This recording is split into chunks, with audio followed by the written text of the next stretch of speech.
Hey, I'm Tim from Minnesota. I live in Burnsville, and I used to fly airplanes for a living. I would like to talk about some of the piloting skills and the performance characteristics of airplanes. Not to say that I'm an expert on a 757 or a 767, because I've never flown it and I don't have a type rating in either one of those. But I've flown turbojet airplanes, flying people around the United States. Questions about 9/11. There's just too many of them. And if I have an expertise, which is 13 years flying for a living, which may not be considered an expert, but I have plenty of experience dealing with anything from banner flying to skydive flying to cargo flying to actual passenger, scheduled passenger in turbojets. Design maneuver speeds of airplanes are their limitations.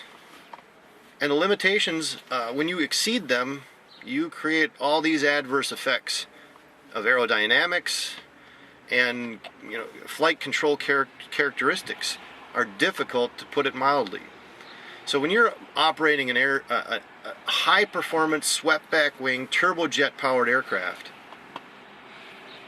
fly it above your operating speed, it takes experience, because it's going to do some different stuff. So that's when you get into a flight simulator and you get the books thrown at you, you get all these emergencies thrown at you. Ani Anger was a guy that couldn't even check out a small single engine reciprocating prop driven plane. The flight instructor was not comfortable signing off on his logbook to allow him to go do solo flight work. Well, take that transition of not being comfortable at all on a single engine small airplane, now step into a flight deck of a 757, 767, and find out what one button does. I mean, there's hundreds of them. Pneumatics, air conditioning, pressurization, hydraulics, temperatures, speeds of your engine fans. Completely mind-blowing. And then just radio communications, making PAs. I mean, he wasn't comfortable with anything. And then he's going to go fly this 757 into the Pentagon that professional pilots with tens of thousands of hours can't do, because you do a 30-degree bank at your maximum speed and you're really loading your wings. Now you exceed 30 degrees and you get into the 45, 50 degrees worth of bank above your maximum operating speeds, and the G factors on those wings are going to rip them off. It's not going to make it. Plus, do a skilled step down fix with a turn above your maximum operating speed is impossible. You put me in that flight deck, ask me to do that with 6,000 hours of flight time all around the United States and a couple different types of aircraft. To me, I don't know exactly what happened, because what are the information that we have regarding just the Pentagon crash alone? We have very limited information. We have 5 frames of video that doesn't show any aircraft whatsoever in a big explosion. 82 cameras were available, and one from like this really horrible vantage point with nothing to see is our information that we get for the money that we trust our government to spend. Why are they covering stuff up? I don't know what they're doing. I don't know what they're up to, but there's so many inconsistencies with just the piloting, just the aerodynamics. And then why are they covering it up? Why within 2 hours of that crash at the Pentagon was all videotape evidence of anything that could possibly have recorded an aircraft or whatever into that crash into the Pentagon? Why is it all covered up? Why did the CIA, why did the FBI go, why did they go collect that stuff? Why did they make that, where we can't see it? Something's up. So I don't know the story. I don't know the details. I don't know the motive. All I know is that I'm an American citizen, and I have some questions that aren't answered, and I'm not even involved. I don't even have a family member that was killed in the crash or on the ground in New York 9/11. But I'm tied to it because of this terrorism. We've got terrorism all over, but yet you go out and ask any American citizen, are they worried that the Taliban's going to come out of that wood? Or do you think that you're going to get an IED while you drive down the road and get blown up in America? You're not. You're not worried about that. But it seems like this threat of terrorism is everywhere. You got the TSA groping people at the airport. You got random checkpoints, the TSA on our highways in the United States. I mean, they're in our train stations. All because of terrorism. So go back to 9/11 and ask yourself, what was the motive? What was the outcome? I don't know, but I know this. I sure would like to see another investigation of that day. I sure would like more people that have experience, just like the architects and engineers for 9/11 Truth. That's their professional reputations on the line, saying, hey, that's a controlled demolition.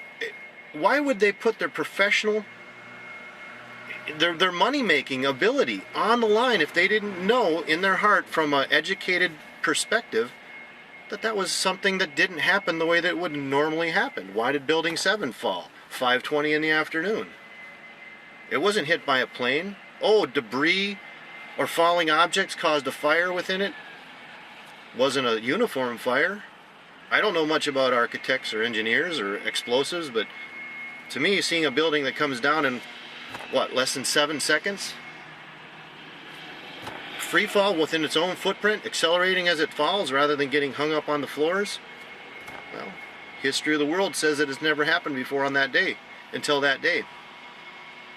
I think we need to reinvestigate. That's my 2 cents as an airline transport pilot, certified,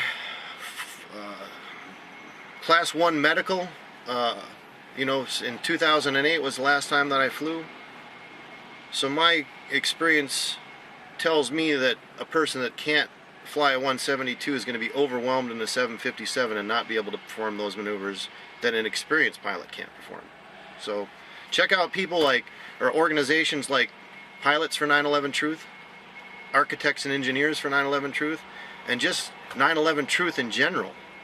Seek truth.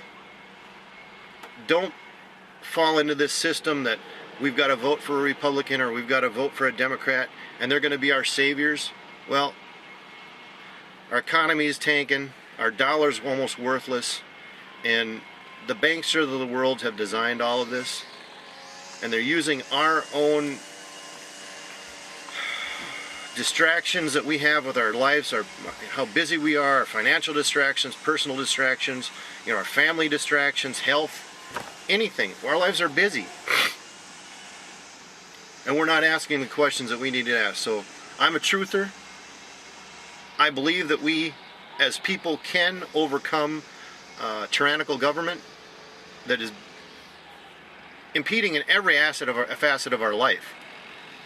And it's enough. When is it enough? When people are going to stand up, go to that voting booth with an educated mind, knowing which candidate they're voting for, not like, picking R or D down the line because you have no idea who you're voting for, what their record is. That's just insanity. That's asking for same or similar problems that we have right now to continue. I'm sick of the shit that we're dealing with right now, so I'm voting complete freedom and liberty candidates, and I don't care if they're Republican, Democrat, Green, aliens. I don't care. I'm sick and tired of what's going on with this country and the complacency of our citizens of the United States and their attitude towards voting. Making calls on the David Gerson campaign, talking to people I've never talked to before. They don't care. The American population does not care. They claim to care. They'll just show up in November thinking that they did their civic duty by voting when they didn't take the the stock in this country to be a part of the process, to say that we're not going to allow these politicians that just vote against our Bill of Rights, that vote against our dollar, that vote against our sovereignty. We have to stand up. It's our responsibility. We don't need to pick up a gun or a bomb or nothing like that. We need to pick up a pencil or a pen in November and get rid of every single scumbag politician, Republican or Democrat, that says that the Patriot Act's okay, that says the National Defense Authorization Act's okay, that say that our rights as citizens don't matter, that big government has, our best interest in mind over what my best interests are. Because when they tax people and they take money from the hard-working citizens of this country and then give it to people that are too big to fail, That's a slap in our faces, and we should be ashamed that we allow these scumbag politicians the ability to rule over our lives and then close down our streets with the police, making it an inconvenience for us to move around in our own cities. Let's just wake up, please. That's all I'm asking. I think that I'm awake. I have plenty more to educate myself, and so do you. So please stop watching American Idol. Stop watching the Super Bowl. Stop watching stupid daytime soap operas. Get off your asses. Put some education in your head and return this country to what we can be. The shining light on top of the hill. The freedom, liberties for everybody, instead of just a few select, too big to fail type people. We can do it. It's up to you. It's up to me. It's up to people like Eric Sayward. It's up to people like Luke Rudowski, Stuart Rhodes, Adam Kokesh, Sean Wright. You know, people that are like David Gerson that stand up and say, you know, I'm going to take a swing at this ballpark. I'm going to step up to the major leagues. I'm going to put my money, my livelihood on the line, and I'm going to do something about that. So I salute people like that. I salute you if you get off your asses and do it. Restore this country, because we can do it. It's up to you. It's up to me. It's up to Eric. It's up to everybody, because we're all equal. Doesn't matter if you're white, black, purple, male, female, child, or somebody who can't even wipe their own butt. You have a right to be a free American, and you are born with that right. The government shall take none of that away from you. Please get out and vote. Please get out and vote as an educated population in November. And be active. So Eric Sayward's heading on a bus. He's going back home. It's been a wonderful time up here. It's been a lot of work. I got to meet some really amazing people. I'm looking forward to getting back home and spending time with my daughter, who I haven't seen for 6 weeks. So I mean, I've made a lot of dramatic. I'm half awake. It's pretty early in the morning, but yeah, the key to this whole thing is to educate and activate. You have to educate yourself and help educate other people, and you have to get active. You have to do something. I'm tired of talking to people on my travels and having them say to me, yeah, I know the government's messed up, but what do you do about it? And my answer is always, something. Do something. Get creative. Write into editorials in newspapers. Call into radio shows. Try to, be there when things happen. Go to parades, hand out literature, go talk to people, hand out DVDs. Confront these politicians every chance you get. Get on email lists so you know what's going on in your own communities. Join meetup groups.